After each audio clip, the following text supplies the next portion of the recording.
Hermanos míos, muy buenos días, que el Señor los bendiga. Reciban todos ustedes un fraternal abrazo, una bendición en el nombre de nuestro Señor Jesucristo. Es un honor para nosotros poder tenerlos acá, recibirlos en esta su casa y que juntos podamos compartir la palabra del Señor, crecer espiritualmente, ser llenos del Espíritu Santo y tener un hermoso tiempo para alabar y adorar a nuestro Señor Jesucristo. Y ahora lo hacemos a través de su palabra, porque su palabra nos refresca, su palabra nos alienta, su palabra nos da lo que necesitamos para cada día y sobre todo para la edificación de la iglesia del cuerpo de Cristo. Amén. El anterior domingo les había dicho de que íbamos a tomar un par de semanas. Hoy día tenemos la culminación de esas 2 semanas de un tiempo especial para la iglesia.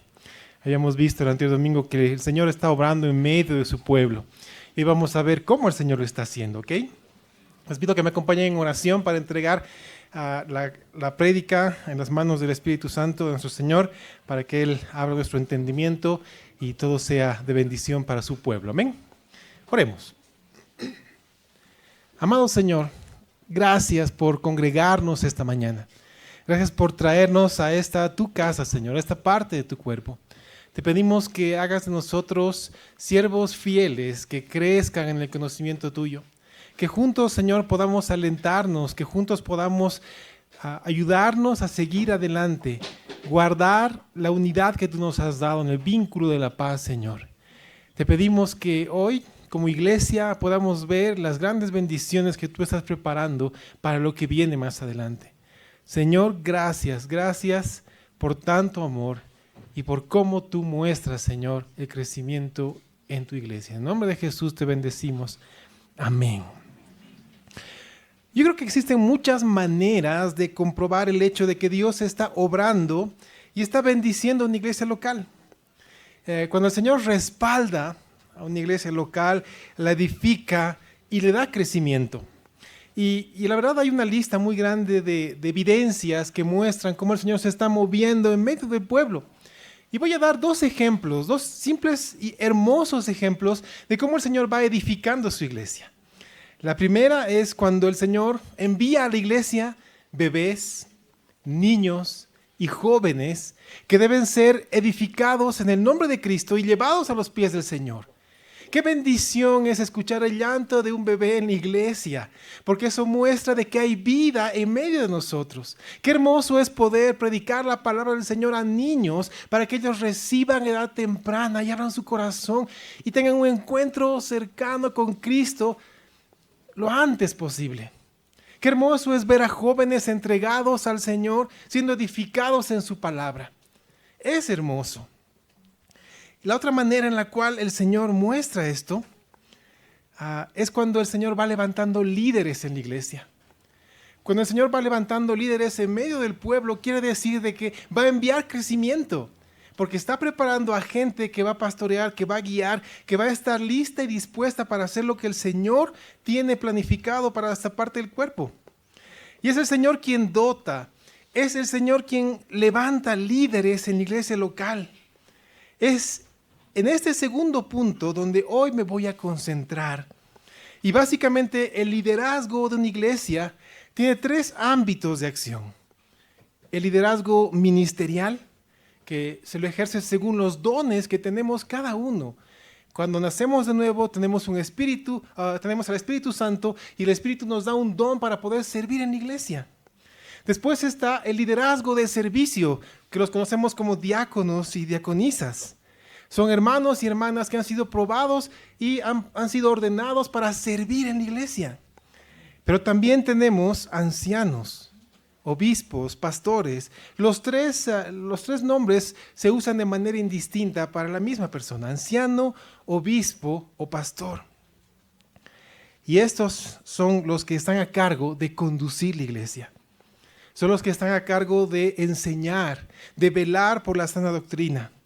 Ellos deben también ser probados, tienen que ser hombres que tengan una vida ordenada, tienen que ser varones que el Señor haya levantado para pastorear dentro de la iglesia. Así que mi propósito para esta mañana es que tengamos claro los pasos para que podamos reconocer a ancianos, a pastores, a quienes van a guiar dentro de la iglesia del Señor. Y me gusta mucho lo que dice Efesios capítulo 4, versículos 11 al 16. Abran sus Biblias en Efesios capítulo 4, versículos 11 y 16, porque es el pasaje en el cual hoy vamos a centrar la enseñanza de la mañana. Efesios capítulo 4, versículos 11 y 16. Está hablando de Jesucristo y cómo Él es quien está edificando su iglesia, cómo edifica su iglesia y cuál es el propósito para esto. Ok, dice la palabra del Señor. Y Él mismo constituyó a unos apóstoles, a otros profetas, a otros evangelistas, a otros pastores y maestros, a fin de perfeccionar a los santos para la obra del ministerio, para la edificación del cuerpo de Cristo, hasta que todos lleguemos a la unidad de la fe y del conocimiento del Hijo de Dios, a un varón perfecto, a la medida de la estatura de la plenitud de Cristo, para que ya no seamos niños fluctuantes, llevados por doquiera de todo viento de doctrina, por estratagema de hombres que para engañar emplean con astucia las artimañas del error, sino que, siguiendo la verdad en amor, crezcamos en todo en aquel que es la cabeza, esto es, Cristo, de quien todo el cuerpo, bien concertado y unido entre sí por todas las coyuntas que se ayudan mutuamente según la actividad propia de cada miembro, recibe su crecimiento para ir edificándose en amor. Juntos todos por las coyunturas. Muy bien. El primer punto que necesitamos entender ahora es que es el Señor mismo, como dueño de la iglesia, quien constituye, Él levanta, Él pone en el corazón quienes van a liderar en la iglesia. Ahora, el hecho de que sean líderes en la iglesia no quiere decir que tengan un cargo o un lugar de preeminencia. En realidad, el Señor es quien les delega autoridad para que sirvan al pueblo según el corazón de Cristo. Ahora, entonces, así como es Dios el que constituye a estas personas, no es el hombre quien se autonombra. Porque eso también sucede muchas veces, cuando los hombres se autonombran pastores, ancianos en la iglesia. Así arranca el apóstol Pablo en Efesios 4:11 y enseña eso, porque dice que él mismo fue quien constituyó a unos y habla de los dones, de los 5 dones principales que hay en la iglesia. No son los únicos dones, hay más, pero está hablando de que es él quien constituye a esta gente. Y hay un fin, perfeccionar a los santos. Es decir, que Dios va a usar a estas personas para perfeccionar a los santos en la obra del ministerio, para la edificación del cuerpo de Cristo. ¿Ok? Quiero que notes ese hecho. Es el Señor quien está constituyendo a quienes van a guiar su pueblo. Y lo hace mediante la obra del Espíritu Santo. Es el Espíritu Santo quien hoy en día está poniendo unanimidad en el cuerpo, en el corazón de cada uno de nosotros para que podamos entender cómo se está moviendo. Y no solamente lo hace en el pueblo, también lo hace en el liderazgo, que debe estar atento a reconocer la obra de Dios en nuestra vida. Por lo tanto, una persona que se autonombra pastor no tiene ninguna validez en su llamado. No tiene validez en su ministerio, no tiene validez en su oficio, por ser una persona autollamada y que no ha sido llamada o constituida por Dios. Lamentablemente, abundan ejemplos de pastores, entre comillas, autollamados, que por más que se hagan llamar pastores, no lo son. Porque hay un orden establecido por Dios, hay requisitos que Dios pone en su palabra. Para que alguien sea constituido pastor, debe cumplir varios pasos que Dios ha establecido en su palabra. Primero, debe haber un llamado de parte de Dios. ¿Saben cómo Dios llama a la gente? Primero pone de manifiesto en el corazón de quien es llamado un anhelo. Es el Señor quien a través del Espíritu Santo, como dice la primera carta a Timoteo capítulo 3, versículo 1, quien pone un anhelo en la persona. Aquel que es salvo por fe, aquel que tiene los dones que el Señor le ha puesto. Es el Espíritu Santo quien pone convicción en su corazón de que está siendo llamado para liderar en la iglesia. Lo segundo que pasa es que debe cumplir los requisitos. Y hay 3 áreas específicas que las vamos a ver en las cuales debe ser probado esa persona. Y los requisitos están en la primera carta a Timoteo capítulo 3 y también en Tito capítulo 1. Timoteo y Tito hablan de los requisitos para los ancianos, para los pastores, para los obispos. Ahora aquí está el asunto.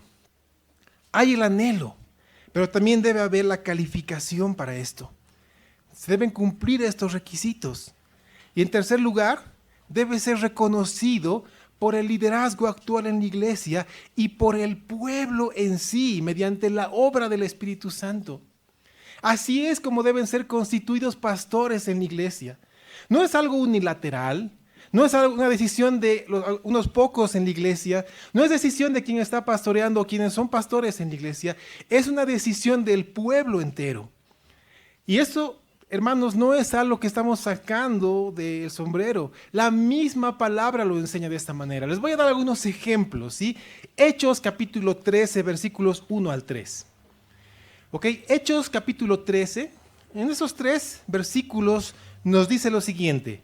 Había entonces en la iglesia que estaba en Antioquía profetas y maestros. Y habla de quiénes. Dice Bernabé, Simón, Simón, el que se llamaba Níger, Lucio de Cirene, Manaén, el que se había criado junto con Herodes el tetrarca, y Saulo. Sabemos quién es este Saulo, ¿no? Es el apóstol Pablo. El apóstol Pablo estaba en medio del pueblo. Aún no había sido llamado, pero estaba ahí, en medio del pueblo, aprendiendo, haciendo lo que le correspondía. Estaba ministrando en la iglesia. Porque eso es lo que dice el verso 2. Ministrando estos al Señor y ayunando, dijo el Espíritu Santo, apartadme a Bernabé y a Saulo para la obra a que los he llamado. ¿Se dan cuenta? Es el Espíritu Santo quien ha puesto convicción primero en esos hombres, después en el liderazgo, después en el pueblo para reconocer lo que el Señor está haciendo. Entonces, dice el versículo 3, habiendo ayunado y orando, les impusieron las manos y los despidieron. Es decir, la imposición de manos en el liderazgo o por el liderazgo ya es el reconocimiento para una ordenación al oficio al cual está encomendado. Ellos fueron despedidos, es decir, enviados para cumplir la labor que tenían. Ahí inició el primer viaje misionero del apóstol Pablo. Fue impresionante. Así se mueve el Espíritu Santo y así debe ser en la iglesia local. Aquí hay otro ejemplo hermoso, Hechos capítulo 6, versículos 1 al 7. Hechos 6 está hablando de la vida en comunión de la iglesia, en ese momento dirigida por los apóstoles. Dice Hechos 6, en aquellos días, como creciera el número de los discípulos, hubo murmuración de los griegos contra los hebreos, de que las vidas de aquellos eran desatendidas en la distribución diaria. Entonces los 12 convocaron a la multitud de los discípulos y dijeron, no es justo que nosotros dejemos la palabra de Dios para servir a las mesas. Buscad pues, hermanos, de entre vosotros a 7 varones de buen testimonio, llenos del Espíritu Santo y de sabiduría, a quienes encarguemos de este trabajo. Y nosotros persistiremos en la oración y en el ministerio de la palabra. Agradó la propuesta a toda la multitud y eligieron a Esteban, varón lleno de fe y del Espíritu Santo, a Felipe, a Prócoro, a Nicanor, a Timón, a Parmenas y a Nicolás, prosélito de Antioquía. Aquí tienen una hermosa lista de nombres para los que están pensando en nombres para sus hijos, ¿ok?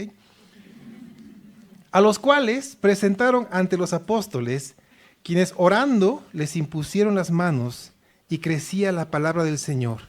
Y el número de los discípulos se multiplicaba grandemente en Jerusalén. ¿Se dan cuenta de lo que está pasando, hermanos? Ahí estaban, la iglesia estaba siendo comandada por los 12 apóstoles. ¿Ok? Y comenzó a crecer. Los primeros capítulos de los Hechos dice que se añadieron miles de salvos a la iglesia, de creyentes. Entonces los 12 ya no les abastecía para continuar haciendo la labor en la iglesia. Por eso es que hubo alguna pelea entre los griegos y los hebreos, porque las mesas eran desatendidas. ¿Por qué? Porque había mucho que hacer, había mucho trabajo. Y los apóstoles dijeron, no podemos dejar nosotros nuestro ministerio. No es que sea malo atender las mesas, es buenísimo, es una bendición. Pero la labor encomendada a los apóstoles era la palabra y la oración. Entonces necesitaron a más gente que colaboren dentro de la iglesia. Y fue así. Hubo requisitos, que sean llenos del Espíritu Santo, de sabiduría, de entendimiento, que tengan el respaldo del pueblo para hacer las cosas. Y cuando esto sucedió, ¿qué dice? El número de los discípulos se multiplicaba grandemente en Jerusalén. Muchas veces, hermanos míos, la iglesia está creciendo. Eso quiere decir que necesitamos líderes. Vamos a necesitar pastores para que continuemos creciendo. Un solo pastor no puede abarcar a muchas personas. Este tiempo atrás he estado preguntando a muchos pastores amigos míos, ¿cuánto creen que es el promedio para pastorear? Y más o menos está entre 50 y 100 personas, no familias, personas. ¿Sí? Un pastor puede abarcar máximo hasta 100 personas, pero ya es un trabajo muy exigente, demasiado exigente. Nosotros hemos pasado esa barrera, hermanos míos. Entonces, ¿qué pasa? ¿Vamos a frenar el crecimiento? No, hay que estar atentos a lo que el Señor está haciendo. ¿Ok? Ahora vamos a hablar un poco de la labor de los ancianos. ¿Sí? Los ancianos, los obispos o los pastores tienen un ministerio muy particular en la iglesia. Y es una labor muy clara en las Escrituras. Básicamente podemos resumirlo en dos. En primer lugar, son los que deben gobernar la iglesia con la autoridad delegada por Dios. Ahora, esto debe ser hecho en el temor delante del Dios vivo. El hecho de gobernar no quiere decir que nos vamos a enseñorear. Más bien la palabra nos dice que no lo hagamos. ¿Por qué? Porque a quien más se le da, más se le va a demandar. Eso dijo Jesucristo. Entonces, pastorear vidas va a tener eco en la eternidad. Y los pastores van a tener que rendir cuentas delante de aquel que dio la vida por esas ovejas. Imagínate cómo reprenderá el Señor Jesús a aquel pastor o pastores que se enseñorean del rebaño, los maltratan y no los cuidan como el Señor lo haría. Sería terrible. Pero también está apartada una corona especial para los pastores que han apacentado la grey del Señor. Mira, el apóstol Pedro, él mismo fue comisionado por Cristo para pastorear y apacentar a la grey. Él escribe en su primera carta, capítulo 5. Primera carta de Pedro, capítulo 5, los primeros 3 versículos. Y escuchen lo que escribe aquel que de boca de Cristo mismo recibió este mandato.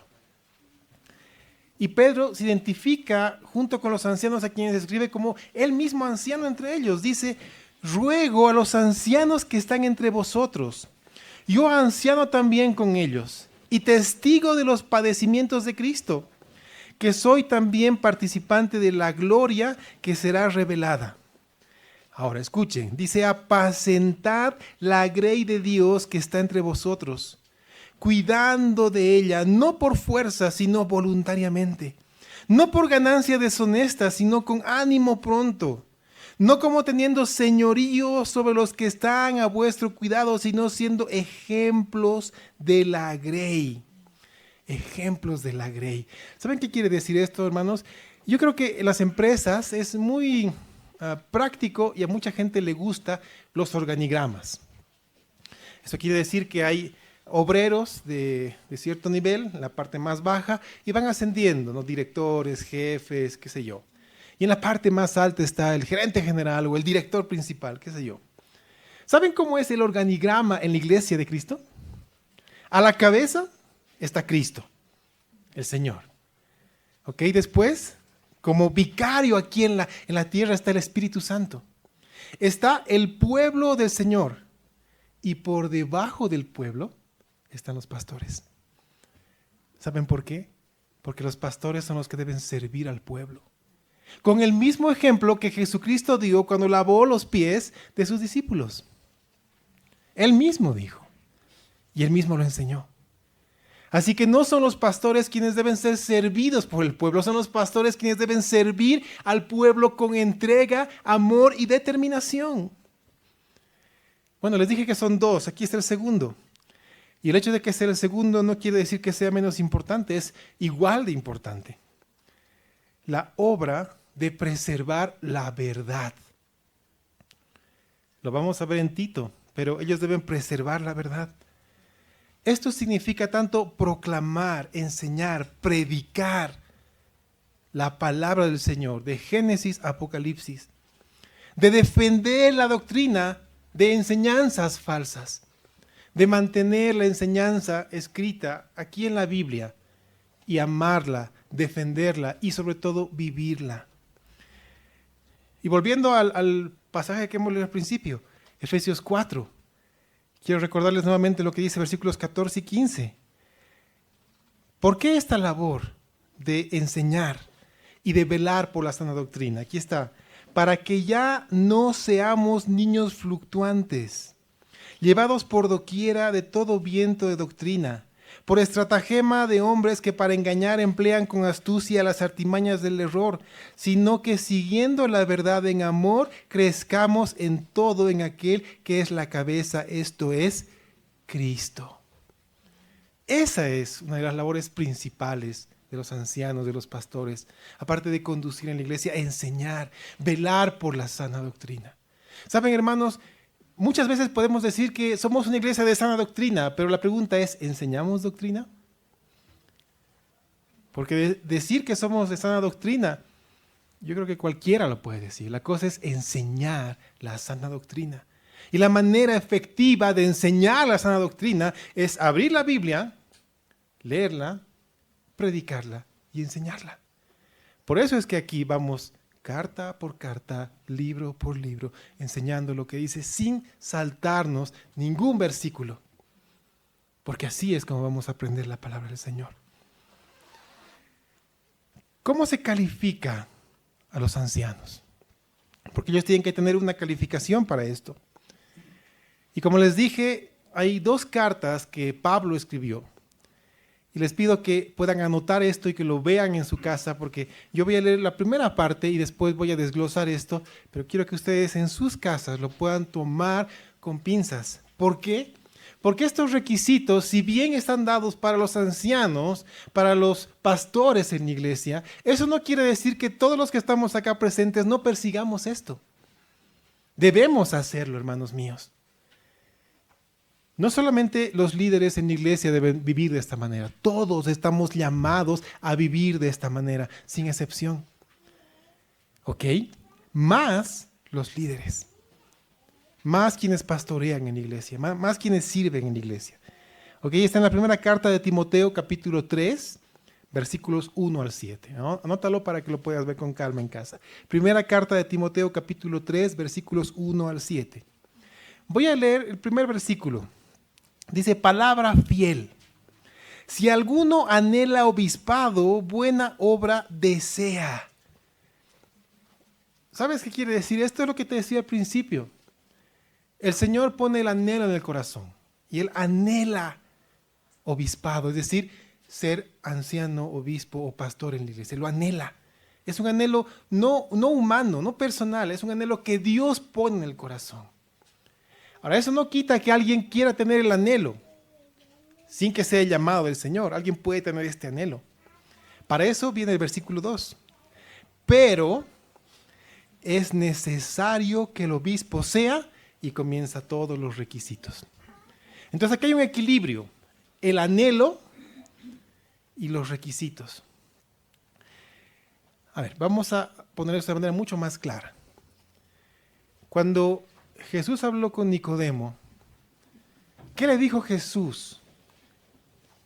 ¿Cuál era el requisito que Jesús le dijo para entrar al reino de los cielos? Ok, pero ¿qué dijo antes? Te es necesario nacer de nuevo. Ok, tú quieres entrar al reino de los cielos, es necesario que nazcas de nuevo. Eso quiere decir que puede que hay alguien en la iglesia, viene años, asiste años los domingos, pero no es salvo. Cuando muera, ¿qué va a pasar? Va a decir, pero yo iba todos los domingos. Es más, yo llegaba puntual. Tantos hermanos que han llegado tarde, llegaban al amén y están en el reino de los cielos. ¿Y yo por qué no? ¿Qué dice el Señor?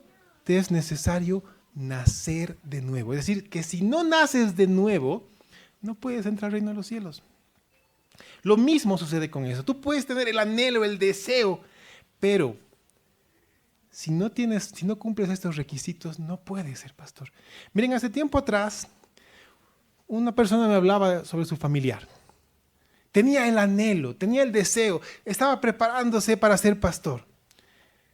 Y acudió a nosotros. Y él presentó su solicitud de ser pastor. Pero créanme, conocíamos su testimonio. No podía hacerlo. Y el momento en que le dijimos, no puede ser, porque no cumple los requisitos, comenzó una pugna muy complicada. Y su familiar, yo creo que con buena intención, me dijo, ¿por qué? ¿Acaso el Señor no lo ha perdonado? Claro que sí, lo ha perdonado. Sí, claro que sí. No, eso el Señor y esa persona lo saben y lo conocen. Yo no sé. Si se ha arrepentido y el Señor lo ha perdonado, pues amén. Pero eso no quiere decir que esté habilitado para esto, porque Él mismo se ha autodescalificado. ¿Y sabe por qué es imprescindible que cumplamos estos requisitos? Para cuidar del pueblo del Señor. Vamos a ver los requisitos y vamos a ver la importancia de esto. Porque para cada uno de los requisitos hay un porqué. Así que no es alegremente que decide el pastor o los pastores que están ya guiando la iglesia quién sí, quién no. Es el pueblo que reconoce la obra del Señor en base a los requisitos que el Señor pone. Entonces, primera carta a Timoteo capítulo 3, versículos 1 al 7 y Tito capítulo 1, versículos 6 al 9. ¿Ok? Vamos a reunir estos dos pasajes y vamos a reunir los requisitos de ambos pasajes para entender cómo el Señor enmarca quiénes pueden liderar en la iglesia con la autoridad que el Señor les da. Hay tres tipos de requisitos. Aquí está el primero. Requisitos personales, es decir, requisitos que habla de su testimonio. ¿Ok? Les pido que hagamos tres cosas.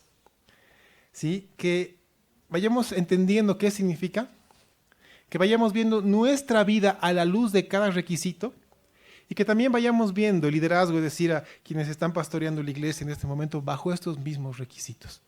¿Ok? Porque el hecho de que alguien ya sea ordenado no quiere decir que ya zafé, ya estoy listo, así que no pasa nada. No, hermanos. Un pastor que ya está pastoreando puede ser descalificado si no cumple alguno de estos requisitos. ¿Ok? Muy bien. Primero, los requisitos personales, su testimonio. Número 1, que sea irreprensible. Y Pablo utiliza una palabra muy interesante, no dice impecable, porque solamente Cristo fue impecable, es impecable. Aquel que va a liderar la iglesia debe ser irreprensible, es decir, que no tenga nada en su vida que con lo cual se lo pueda atacar por una buena reputación. Va a ser un hombre que cuando peque se arrepienta. Que cuando comete un pecado acuda al Señor en arrepentimiento y restaure y ponga nuevamente su comunión con Cristo en cero, perfecta. Entonces es un hombre que está atento a lo que está pasando en su vida, que está rendido a Cristo. ¿Ok? Irreprensible. Segundo, sobrio. Bueno, sobrio es el antónimo de ebrio, ¿no es así? Así que debe ser alguien que tenga claridad de mente para tomar decisiones, porque alguien que está ebrio no tiene claridad, ni siquiera puede caminar bien. Entonces requiere alguien que tenga claridad de mente para tomar decisiones fundamentadas en la palabra de Dios. Tercero, debe ser prudente. Tal vez la mejor traducción sea sensato. Es decir, con una mente sana, que sea juicioso, que lo que haga sea respaldado por la palabra del Señor en su vida. Cuarto, que sea decoroso, es decir, que sea ordenado en su vida. No solamente en su hogar, en el ambiente donde trabaja, sino en su vida, que tenga una vida ordenada. Que tú puedas ver consistencia en las cosas que hace. Quinto, hospedador. Es decir, que sea hospitalario. En realidad esa palabra quiere decir que alguien amigo de los foráneos, de los forasteros de la casa. Que alguien que tenga la capacidad de abrir no solamente las puertas de la casa, sino también las puertas del corazón para ministrar a esta persona. No dado al vino. Entendemos que no solamente es alguien que no bebe, sino alguien que está libre de cualquier otra adicción. Tiene que ser libre de esto. Dice el número 7, no pendenciero. Es alguien que no es peleador. ¿Cuántas veces alguien, no sé, cuánto se ve esto cuando están manejando? ¿No? Está manejando y de repente pasa algo y ¿qué pasa? Se baja del auto y comienza a gritar. La otra vez sucedió algo muy, muy feo para la iglesia del Señor. Si una persona tuvo un altercado que se bajó gritando, insultando, todo eso, ¿y qué hizo la gente? Le sacó una foto, lo subió a las redes sociales y dijeron, es un pastor. Está aprovechando de que es pastor para, imagínense, piedra de tropiezo para la iglesia. Entonces debe ser alguien que no busca contienda, ¿sí? No pendenciero, no peleador. El 8 dice, no codicioso de ganancias deshonestas. Es decir, que no tenga ganancias de manera ilícita, de manera sucia. ¿No? Sus ganancias deben ser transparentes. Es decir, aquí no entra aquel que hace doble planilla, aquel que da un porcentaje para que llegue a algo. No. Que sus finanzas sean transparentes delante del Señor. Alguien que sea amable, dice el número 9. Es decir, indulgente, conciliador. Jesús habla en las bienaventuranzas de aquel pacificador y le dice bienaventurado. ¿Ok? Apacible. El apacible es aquel que no busca peleas, sino más bien procura la paz. Está velando por la paz entre el pueblo del Señor. El número 11 dice, no avaro, que no tenga el objetivo de acumular riquezas. ¿Saben por qué? Porque las riquezas las hacemos en el reino de los cielos. Y las riquezas son ustedes, hermanos míos. Los pastores deben ser ricos en el amor del Señor para con sus ovejas. El número 12 dice que tenga buen testimonio de los de afuera. Esto quiere decir que debe ser de buena reputación para los no cristianos. ¿Cuántas veces tenemos reuniones del colegio, de la promoción del colegio? ¿Cómo está nuestro testimonio con ellos? De los amigos de la universidad, ¿cómo está nuestro testimonio con ellos? Debemos ser los mismos, ecuánimes, tanto en la iglesia como en la casa, como con ellos. Ellos deben saber quiénes somos, cómo somos. El número 13 dice, no soberbio. Es decir, alguien que no es arrogante o que se complace en sí mismo, que está feliz con sus logros, sino, no, en realidad es alguien soberbio, no es arrogante. Número 14 dice, no iracundo, que no se deje llevar por la cólera. ¿Sí? Entonces, tiene dominio propio. Número 15, amante de lo bueno. Es aquel que está revestido de amor por el bien, ama hacer el bien, lo correcto, lo justo, lo bueno, lo santo delante del Señor. El 16 dice que sea justo, es decir, que actúa rectamente para con los demás, de manera recta. El 17 que sea santo, así como es justo para con los demás, debe ser santo para con Dios, porque su vida está delante del Señor. El número 18, dueño de sí mismo, es decir, con la fortaleza moral para dominar sus inclinaciones, para dominar sus impulsos pecaminosos, para reconocer que cuando está pecando debe arrepentirse. Hemos visto 18 requisitos para el testimonio personal, imagínense 18. Ahora, aquí está el punto clave. Esos 18 requisitos tienen un objetivo y Timoteo lo recoge. Dice, para que no caiga en descrédito y en lazo del diablo. Alguien que cumple estos requisitos no va a caer, no va a ser desacreditado, no va a ser piedra de tropiezo a los demás y no va a caer en lazo del diablo. Entonces no es solamente en la partida, no solamente estar en la carrera, también es cómo terminamos la carrera. Por eso Pablo decía, he acabado la carrera, he guardado la fe. Estaba esperando la corona reservada para él. Entonces la carrera de quien es llamado al ministerio pastoral debe ser constante. No con altibajos, debe ser constante. Y eso requiere una entrega, un sacrificio completo. Ahí hemos visto 18 requisitos solamente para el testimonio personal. Ahora vamos a ver los requisitos familiares, es decir, el testimonio de la familia. Porque la familia de quien está pastoreando también es importante para el Señor. Porque muchas veces los ministros cumplían los otros 18, pero su familia los descalificaba.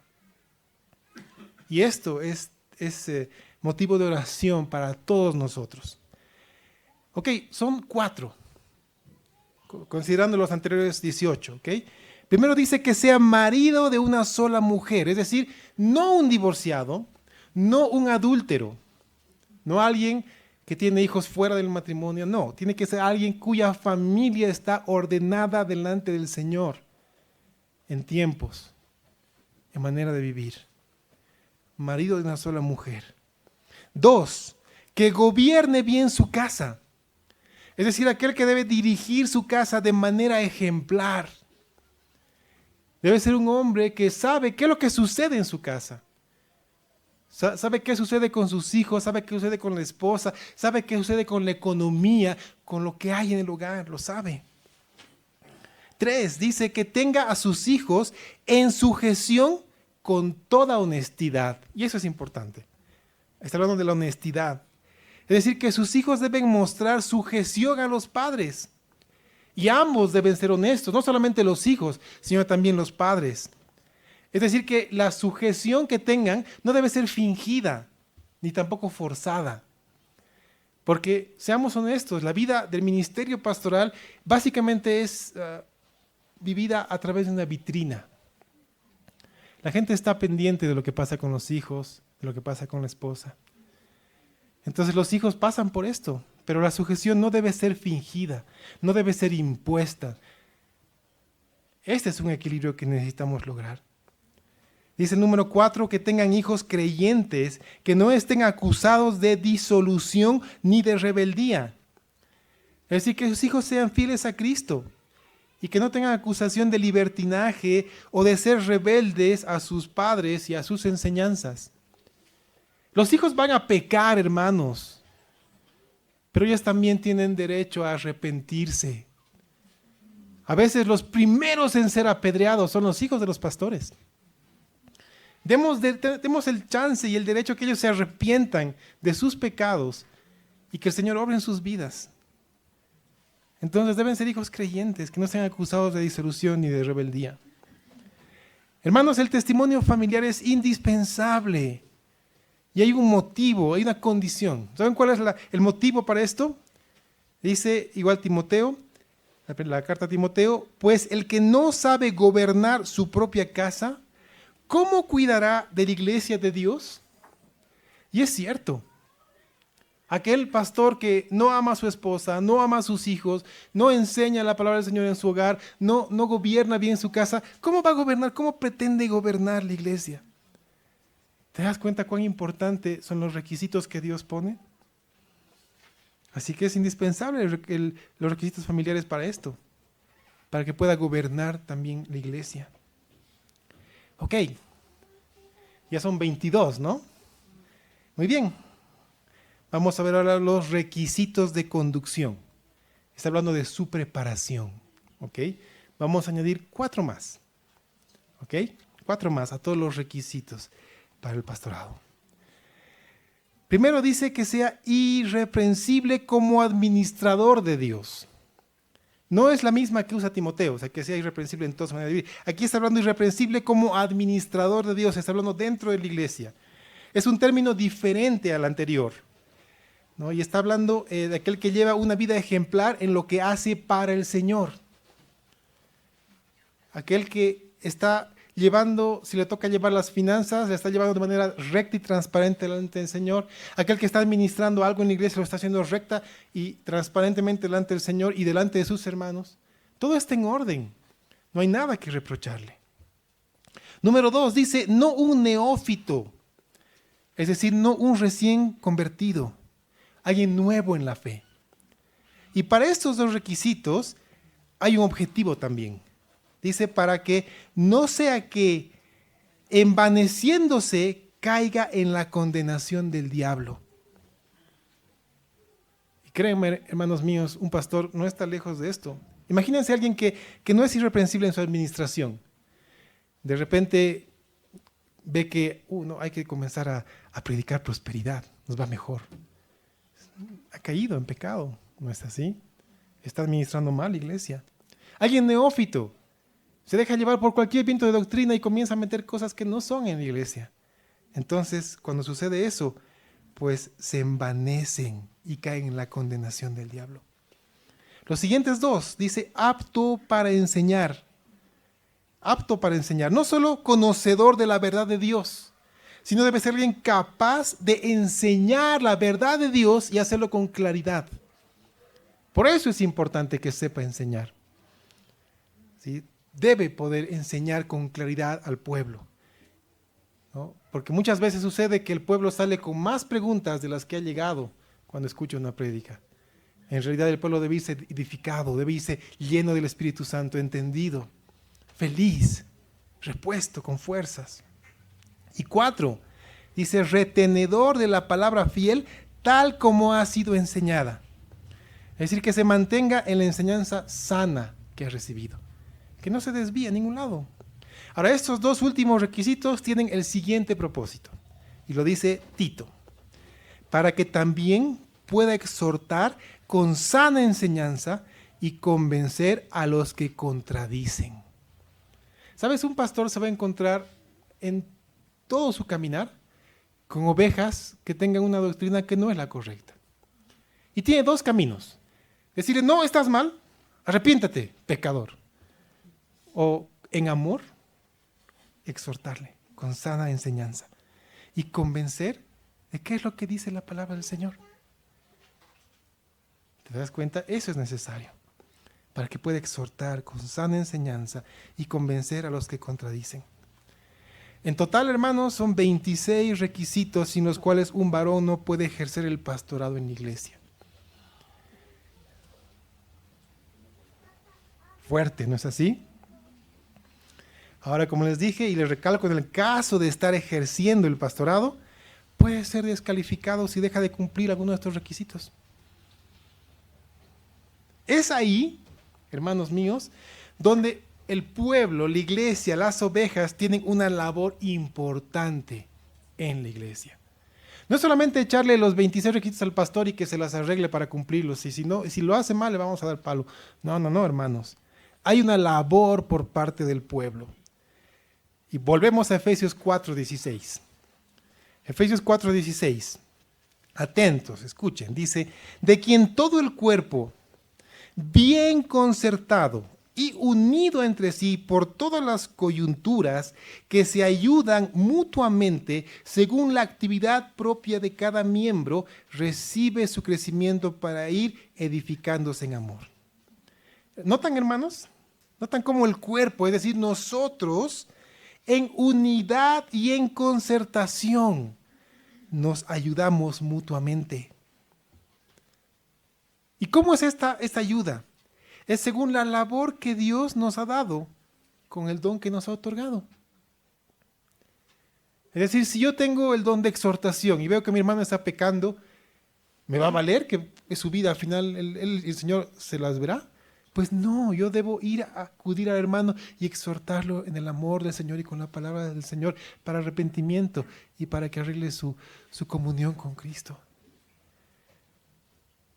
Los dones deben ser ejercidos en la iglesia para bendición del pueblo, para animarnos, para apoyarnos, para jalarnos, para extender la mano.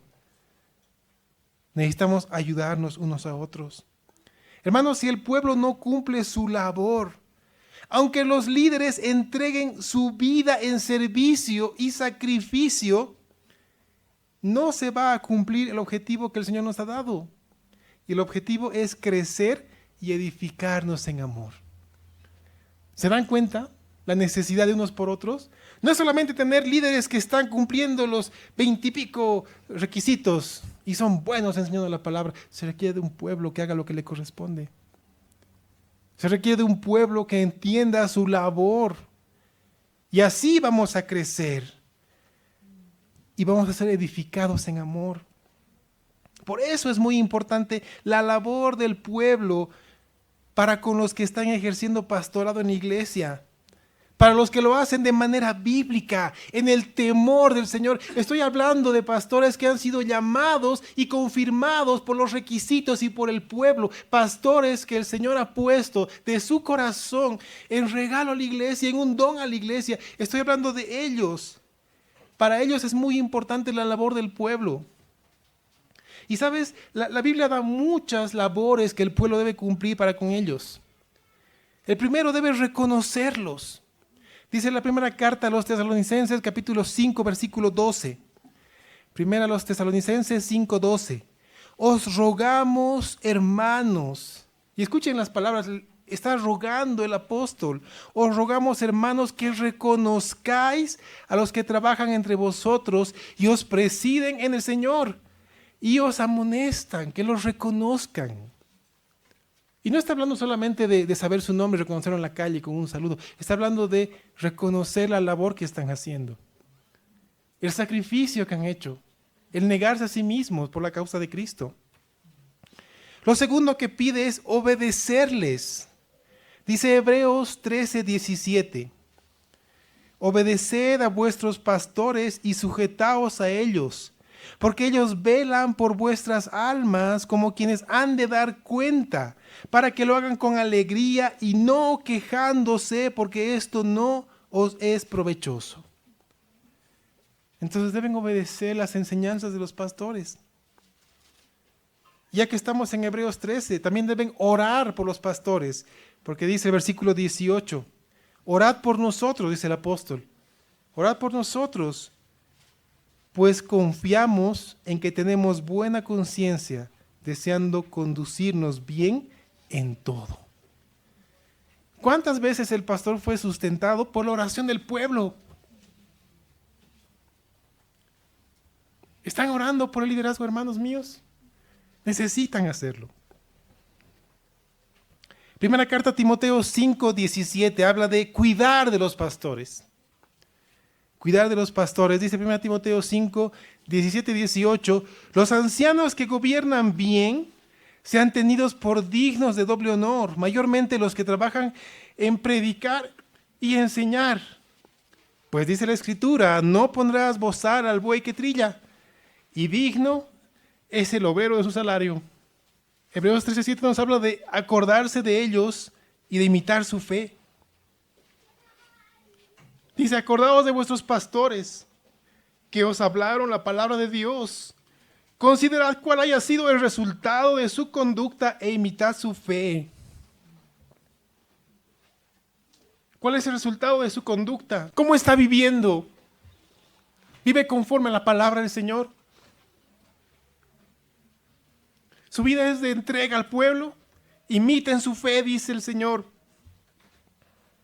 Imiten su fe.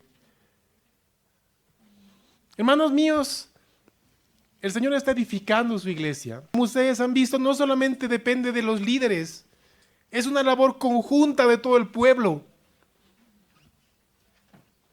Y debemos estar atentos a cómo el Señor está haciendo esta obra. Cómo se está moviendo en medio de nosotros.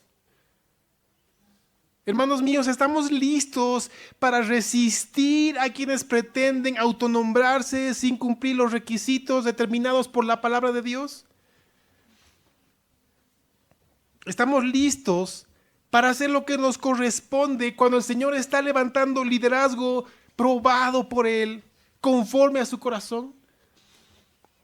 Es una labor conjunta, hermanos míos, de todo el pueblo. Los líderes necesitan de sus oraciones. Necesitan de que ustedes respalden el liderazgo. Porque daremos cuentas. Y nuestro anhelo es dar cuentas con alegría. Que cuando el Señor nos llame a rendir cuentas de las familias, de las vidas que son miembros de la iglesia, no solamente asistentes, sino miembros, nosotros podamos decir, Señor, gracias por esta familia, gracias por estos hermanos. han sido de muchísima bendición. Muchísima bendición. Es nuestro anhelo.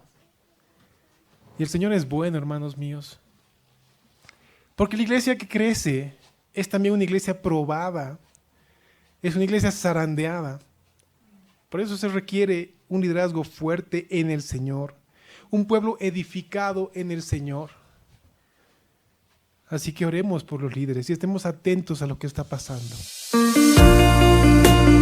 Iglesia Esperanza en Él. Se encuentra en Obrajes, calle 5, número 538, a media cuadra de la avenida 14 de septiembre, La Paz, Bolivia. Te esperamos.